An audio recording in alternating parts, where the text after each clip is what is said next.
Okie dokie. Great. Well, I wonder why no one's ever made a video about this before. I'm certainly not dumping on mirrorless cameras. Not at all. No way. Here's one. We all love WYSIWYG, right? What you see is what you get. It causes several issues. One, it causes laziness and complacency. Number two, there's three things. Well, more than three, really. Flash photography is absolutely 100% useless for WYSIWYG, whether you look through the EVF or the LCD screen. Number three is actually the worst, which I just got done making a video about.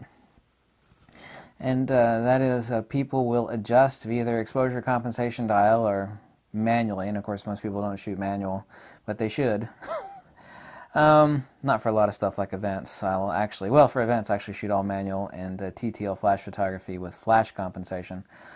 But people will expose for the highlights, and they'll underexpose their camera by stopping third, 2 stops. That deprives your image, your RAW file or your JPEG, doesn't matter which. Certainly so JPEGs, which is why you should be shooting RAW. You need to be shooting ETTR, exposed to the right. But anyway, just a lot of people are new into mirrorless, and there's even a couple famous photographers that were heralding and praising WYSIWYG, and it does have its serious advantages, obviously so.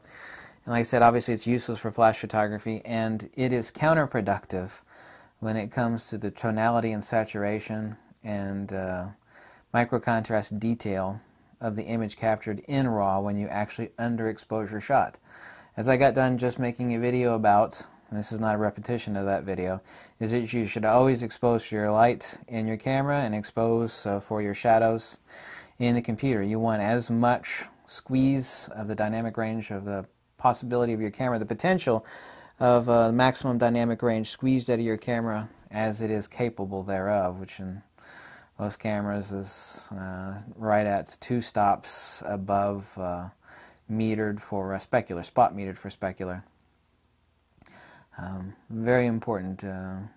WYSIWYG photography makes people lazy. It makes me lazy. You should not be relying on that, and like I said, it's totally useless for flash photography. Kind of getting a lot of devices. We've got cars now where you hit one button and it will back up and parallel park for you. Well, isn't that wonderful? What happens if you get a car that doesn't have that? Camera can't see what it can't see, and no camera out there, no matter how much money it is, can see flash photography. It's like, yeah, well, it'll actually quench the speed light, which is a TTL flash photography. But, even that is unreliable to a certain degree. Actually, it's unreliable in a lot of situations, but cameras cannot see flash photography. Sure they can. With 5-pin connection, we have auto cutoff for TTL. Sure, it can cut off. Yeah, but your mirrorless camera has a zero advantage over a DSLR, whether it be a Nikon or a Canon, for flash photography. I actually have a lot of people that are surprised, like, how? I just bought the studio strobe you recommended, and it won't let me do any. It won't let me do anything in aperture parts. Like, yeah, stick it in manual. Studio strobe photography is, people are used to a speed light. Studio strobe photography is you hit the sync speed there. You set your aperture where you want it to be for effect and composition, but no, you throw everything in manual. People are really afraid of flash photography, but WYSIWYG makes people lazy, and it's causing them to underexpose and undersaturate their composition, and you should not do that. There is next to zero of every type of photography out there.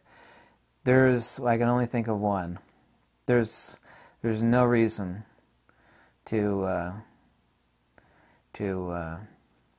not get the full dynamic range saturation out of any shot that you do. If you want it to look darker, do that in Lightroom and Photoshop or Capture One or whatever the hell it is you use. But anyway, I just wanted to talk about the evils of WYSIWYG, and I'm not dissing on mirrorless cameras. I'm not in any way, shape, or form. I like WYSIWYG too when you're just using ambient light photography, no speed light, nothing. However, don't go anywhere without a speed light unless I literally just can't carry it, and even then I'll try to stick the smaller Nissan speed light into my pocket. Yeah, that's the point I wanted to make, and it's actually a very important point. So I hope you all have a wonderful weekend, and good afternoon, good evening, and good night, as the movie line goes. Thank you. Goodbye.